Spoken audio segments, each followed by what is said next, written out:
Joining me now is Mandela Barnes. He is the Lieutenant Governor of Wisconsin and has been since 2019. As a former state representative and Milwaukee local, Lieutenant Governor Barnes has been involved with Wisconsin politics for much of his career. Lieutenant Governor, thank you so much for joining me. How are you this morning? Hey, my man, I'm doing real good. It's good to see you again. Haven't seen you since 2017, so it's good to have a chance to speak with you. It is our pleasure, man. And since then, you have been consistently and persistently working in politics there in Wisconsin. And first and foremost, congratulations on achieving the office of Lieutenant Governor. That's no small feat. And we want to salute you for that. But in your time as Lieutenant Governor, you have had to navigate this pandemic. And as well as the politics around voter suppression. None of that has stopped simply because of the pandemic. Tell us the status of your state with regards to the pandemic, as well as the same voter suppression efforts that we've seen spreading across the state of Georgia. To be honest, man, it's gotten a lot worse. I think about the pandemic and how it has primarily, or I guess I should say disproportionately impacted communities of color, brown and black communities who bore the brunt of this virus, our Native American communities as well. And so these issues that we've had before, as far as health inequity, have existed for a long time, but the pandemic just sort of exposed it to a lot of people. And it's still unfortunate because a lot of the people who saw this to be new still chose not to respond. And then with voter suppression, people had to be able to safely cast a ballot. And that meant more mail-in voting than normal here in the state of Wisconsin. And now they want to try to restrict mail-in voting. So it's like the pandemic showed a lot of flaws and inequities that we had as far as healthcare and democracy itself. And instead of trying to fix those problems, making life a little bit easier for people in this state, our Republican-controlled legislature, who has that majority by way of gerrymandering, decides that they want to still continue to try to make life harder for people. I mean, it's a shame. And we're talking about people who are losing their lives and people who stand to potentially lose their rights. And we have to fight back against this as much as we possibly can. This is a fight we cannot give up because there is no alternative. Right. You tweeted something the other day that I want to bring up on the screen here. You said before the pandemic, income inequality in Wisconsin was at its highest point since the Great Depression. COVID-19 did not make things better. The American Rescue Plan is an all-important first step. But next, we need big structural change. Tell me about that big structural change that you feel like we obviously need. Yeah, absolutely. So here in Wisconsin, that was based on a either 2017 or 2018 report. But obviously between 2018 and 2019, things didn't change that drastically as far as income inequality in our state. But with the pandemic, that has made things much worse. Billionaire wealth has increased to over $1.5 trillion, or increased over $1.5 trillion over the course of this pandemic, while families are struggling. People are out of work. People are in debt. You talked about just before I came on about people being overdrafted in the thousands. This is the reality for so many people, while at the same time, we have billionaires and multimillionaires who continue to increase their worth. So we have to take bold action, man, to reduce the disparities. And I see in Washington State, they just passed the capital gains tax. They tried multiple legislative sessions to get that done. Senator Warren and her wealth tax bill is an important first step to shift the balance, man. If we don't get money in the pockets of hardworking people, or unfortunately now people who are out of work, this economy is going to go to hell in a handbag real quick. And I don't think people understand how pervasive, and I don't think people understand what happens when inequality grows at this rate, when people cannot afford basic necessities and people cannot afford to live, while at the same time, you got people who have money that they will never, ever spend. Greed is going to be the demise of this entire society. And we have to stop it right now, man. We can't let Amazon take over the entire world while people are still struggling to put food on the table. Yeah, no, you're hitting on the exact things that we talk about, right? The fact that you said it, greed will be the downfall of our entire society and yet our entire civilization. I wonder then, as you have matriculated up into these spaces of power in your state, there seems to be a veil where people go into office and it's like we almost lose track of them, or they get sucked into the abyss of power. or to the black hole of just nothingness, and we don't get any results. I wonder, as a person who's now on the inside of your state system at the highest level, what happens? I mean, I know we have the lobbyists. I know we have the opposition party. And I know we have people who actually think greed is good. But what happens to our troops when we send them there and we put them in power, and it seems as though like they become all of a sudden outside of power, they had all the stuff to say that was right, but inside of power, it seems like that power diminishes, or that fight against greed and individualism diminishes. From your perspective, what happens when you come from the outside to the inside?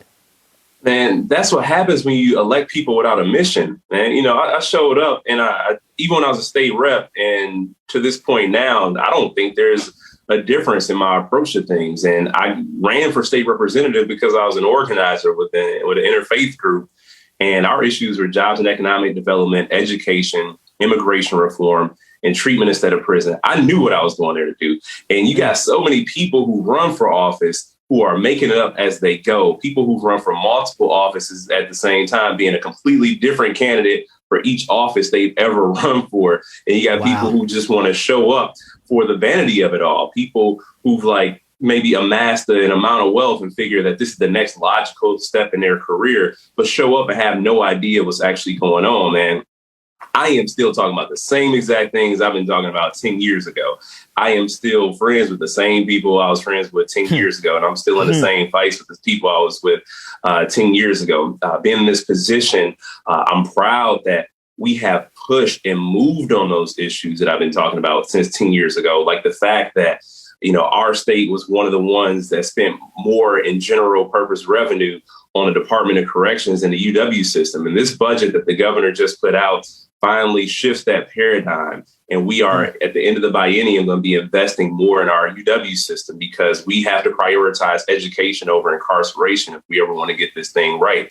We are leading with equity. We have racial equity plans in this state right now, internally within state government, as far as hiring practices in terms of every office. My office had to do a racial justice training. I even had to do it myself. And that is because we have to lead by example. Wisconsin has some of the worst disparities along racial lines, and we have to be committed to fixing that. And so I'm proud of the work that we've been able to do, because I didn't just figure this stuff out in the middle of a campaign just to get some applause at a debate or a rally. I talked about the things that I was actually working on and saw elected office as a continuation of that work. I want to share one more tweet. This one is from a reporter, Gabby Bachara, and she's actually quoting you, where you said the following. You said, quote, "We have an opportunity to get something done." And then she gave context. "Starting now, the Wisconsin Six will fast for 22 days to spark action for climate change. The hope is to keep climate justice in Governor Evers' budget and expand on it." Tell me about that Wisconsin Six and the 22-day fast for climate change action.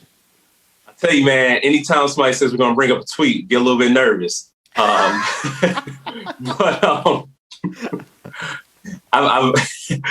I get the call from the governor's office. So about this tweet. So that was about a group from Kenosha. Actually, Justin Blake, who's the uncle of Jacob Blake, who was shot by police, is one of the members. And he called me up one day. He said, you know, this doesn't stop. We still have so many issues we have to continue to work on. We support what you're doing. I chaired the governor's task force on climate change. We brought together 32 people from across the state, different professions, and we released the most ambitious climate change action plan the state has ever seen. It was 55 recommendations that span 9 different sectors: the economy, the environment, obviously, agriculture, education, and a number of other issues for bold climate action. And they are marching and they are fasting in support of their own climate policies. But many of them are climate related policies that will be, or that are currently in the governor's budget, just trying to bring attention to the issue. It's that inside outside strategy. You talk about people going away. And I've always seen being elected office as us making sure that we are tethered, that we still have that inside outside strategy, because with our legislature, it's very difficult to get important things done. But we have people organizing on the outside, building public consensus, shifting public opinion, that is how we move policy. That is how we move an agenda. One last thing that I kind of want to talk to you about. Ron Johnson, the Republican senator from Wisconsin, is hinting that he may not run for re-election. I have been following your work for some time. And that Senate seat is opening up in 2022, right around the corner. We're in this cycle. He made a vow to only serve 2 terms in the Senate, and so it looks like he may not run. Are you going to run? So what I will say is that whatever Ron Johnson does won't dictate my decision. A number of people have talked to me about it, brought this to me, and it's something I've honestly thought about. But we do have a whole lot of work that I was talking about earlier. I want to see this budget get passed. I want to see some of the higher priority items get a chance to be talked about in a way that they won't be talked about. I was elected to do a job. I need to do this job first because that's the important thing to do. And if I do decide to run, I need to. I want a potential candidacy to be, determined on the work that I have with the chance that I was given. So I don't have a final decision on that, but it's something that I'm certainly considered, and I'm very grateful for the amount of people who've reached out about it, because this is something that we have to get right. And not just any candidate is going to win that race. We need to lead with a bold vision, and people have to have proven themselves if they want to be able to get the support of the public. Yeah. Oh, man. That kind of response is the kind of response you get from a seasoned politician who's ready to run. So listen, tell everybody how they can get up with you and how they can support you and what you're doing, and where they can find more about you. Yeah, man. I guess Twitter is the easiest. The other Mandela, and that's the easiest way to find me, and that's how we've stayed in touch. So if people want to follow along and see what happens next, the other Mandela is the way to find me. Hey, brother, it's always a pleasure. Glad to reconnect with you, and hoping to support you as you continue to fight for the same things today that I saw you fighting for when I first met you. So thanks so much for joining us this morning. Hey, you too, man. I hope you do this again. Absolutely.